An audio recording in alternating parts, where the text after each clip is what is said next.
Hi, everybody. Welcome to Hyphenated. I'm Gabriella. And I'm Jane, and welcome back, or welcome if you're a new follower. So what are we talking about today?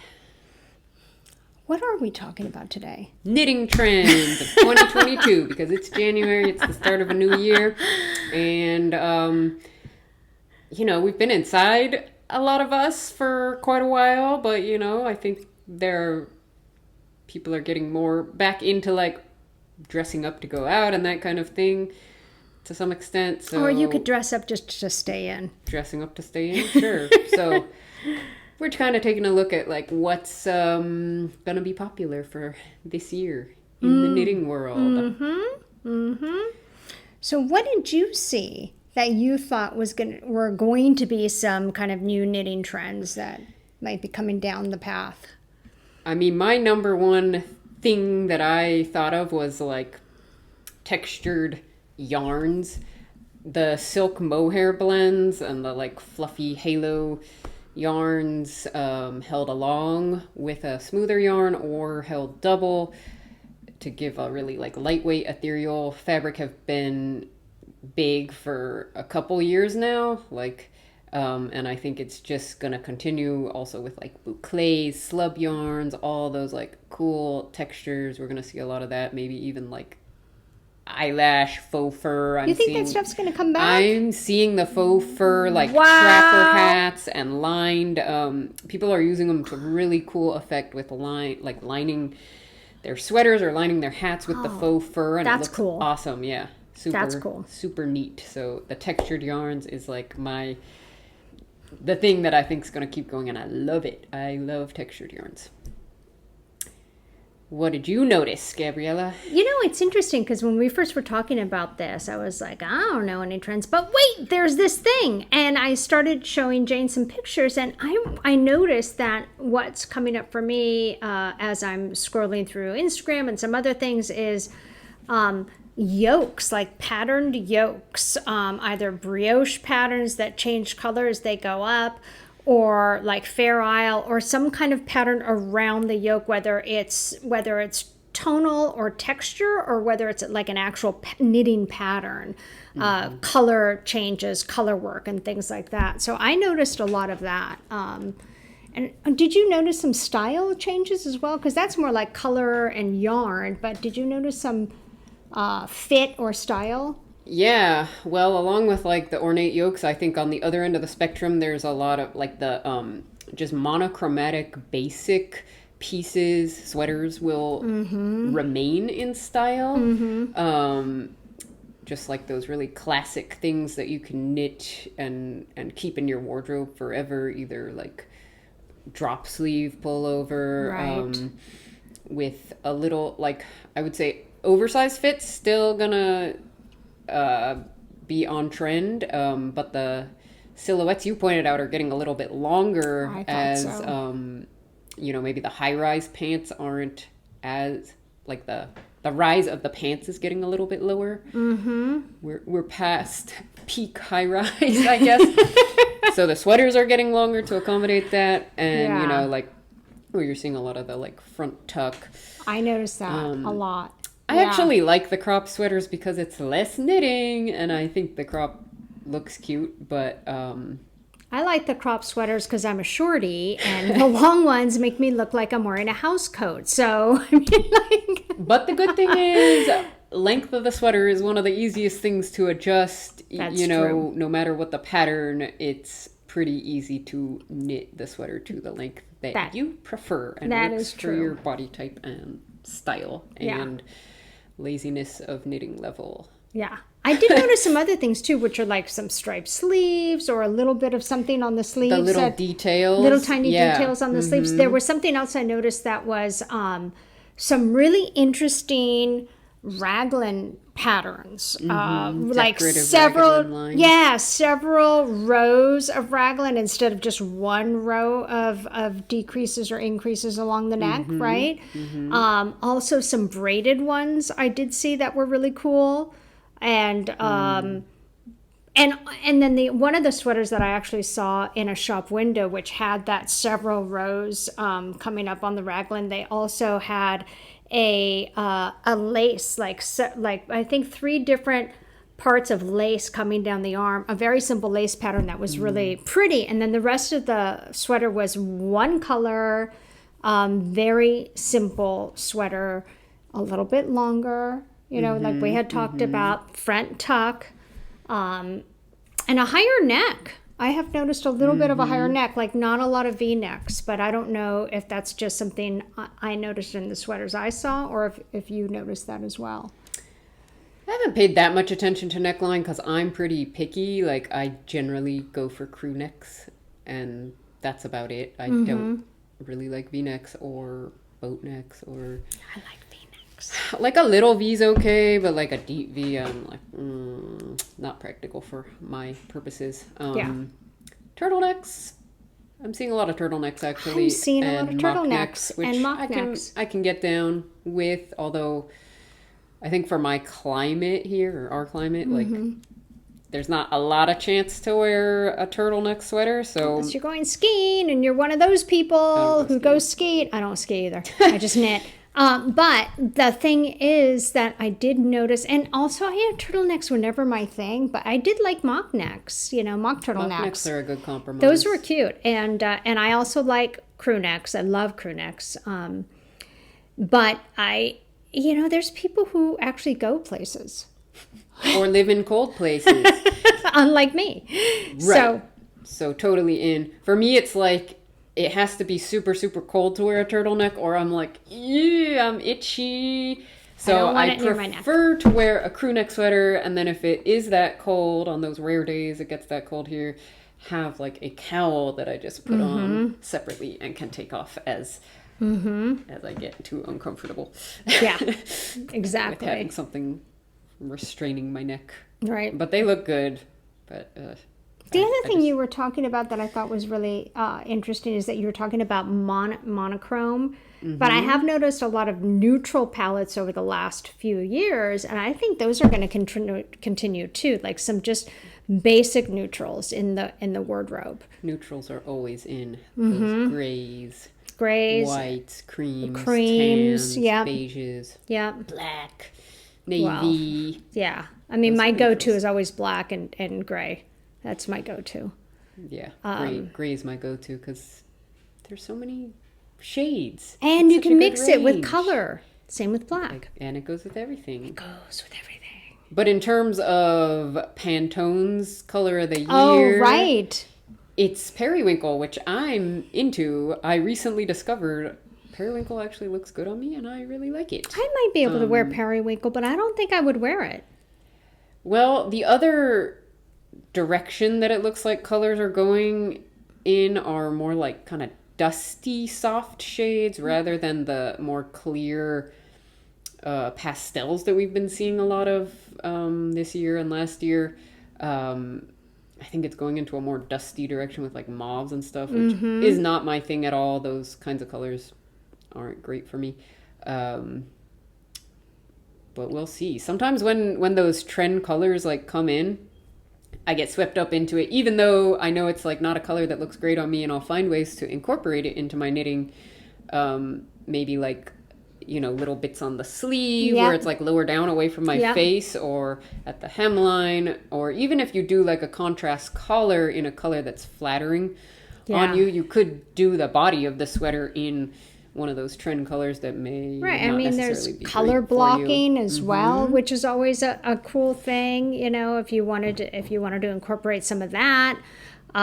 So there's always a way to incorporate it if you want to get into that. If you want to get into the trend of the color or the color palettes that are in for that year.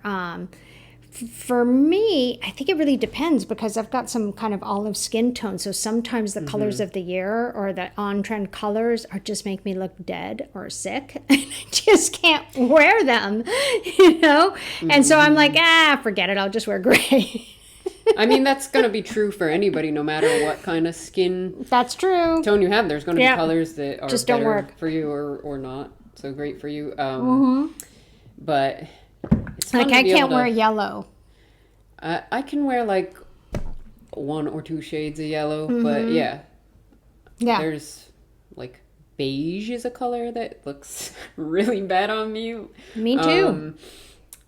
Washes me out completely. But I think there's so many beautiful camel tones and even like rust tones and stuff and caramel. Like I love those, but yeah, they're not great. But like they look great with like blacks and grays, so I can mix them up with those kinds of colors and wear them. Right.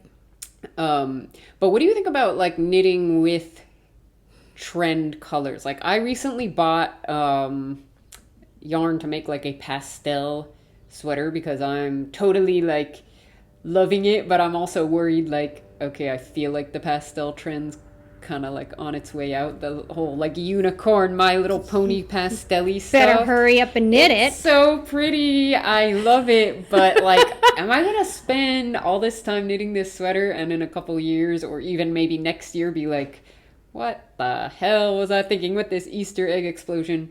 Oh, What do you think? That's a hard one because I'm not a pastel person. I think you're asking the wrong person. I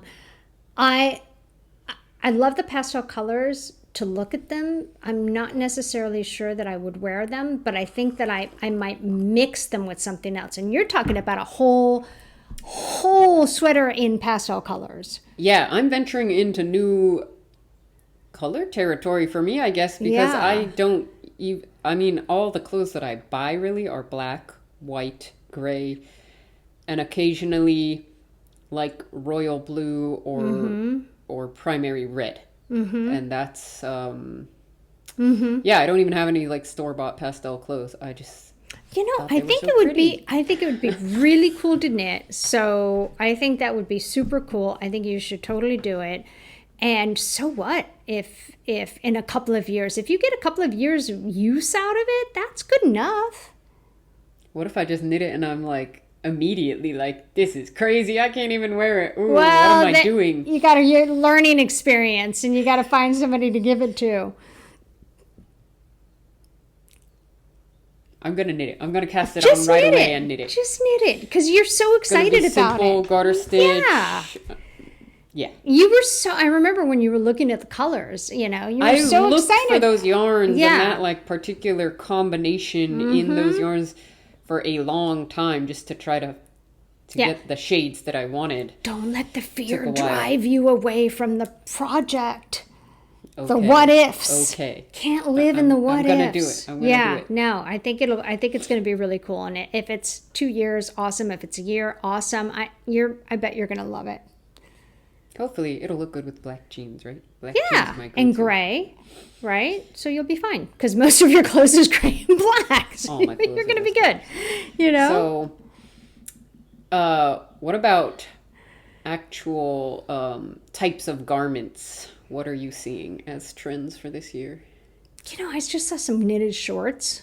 Mm-hmm. And knitted, remember we saw a tracksuit. I saw a whole tracksuit. Knitted joggers, knitted shorts, and like a whole knitted like jogger suit thing. What else have you seen? I love the tracksuit trend, and that's total. I mean, that's With been a on my hoodie, feed for it was years cute. and years. Remember It was in really the cute. store, I kept Yep. talking about cashmere Pants. cashmere pants, and Pants. everybody kept looking at me like I was crazy. This was before the pandemic. Yeah. And And I'm in like, California. can you imagine in 80-degree how weather. great cashmere pants would be in the winter, like just sitting around? And now I'm seeing them in all the stores. I'm seeing like the the knitted tracksuits. And I know, I those still are haven't cute. knit mine, but I did knit a pair of shorts when Jessie May came out with her her first shorts pattern, the ribbed one. Super flattering with the 3x3 rib. The Oh, really? the lines are just really, Really? flattering. I don't That's know, cool. She's a master and very always on trend with like what she's coming out with. Yeah. Yeah. But No. I love those knitted shorts. Like I think they they're look cute. great. They're comfortable, and it's like cool to be able to knit something for the bottom rather than just like tops and sweaters Yeah. and hats. Yeah, and I'm knitting a second pair in cotton for summer. And Why when I not? get the stamina, I'm gonna knit a whole pair of pants. But that's kind of like just knitting 2 sleeves. Big sleeves. You're just, Really 2 big ass long sleeves. You're on yeah. Sleeve Island forever. But see, I don't mind Sleeve Island. Why do you not like sleeves? I just don't like knitting small tubes. That's why I'm also not a sock knitter. But Well, legs are going to be bigger, so I can use like a 20-inch needle probably, which gives me a long enough tip. The reason I don't like little tubes, I don't like using shorty circulars with the short tips because of the way I hold my needles, I guess. I'm always doing that, magic loop thing. Loop. Where I know it's not. Double points are okay, but I'd rather just go round and round and round and round. I agree with you. I totally agree with you. I'd rather not. I actually don't like working on double pointed needles that much. I just think they're a pain, and one slips out. Whatever. That's just me. And so I'm always putting and I always crack up too because it's like magic loop. I thought it was going to be this big, like amazing technique. Magic. Right? That was going to be magic. And it's like, you just magic. pull the cable through. It's not magic. The name is a little misleading. It's very funny. But generally that's what I do, or I'll do like 2 needles at the same time.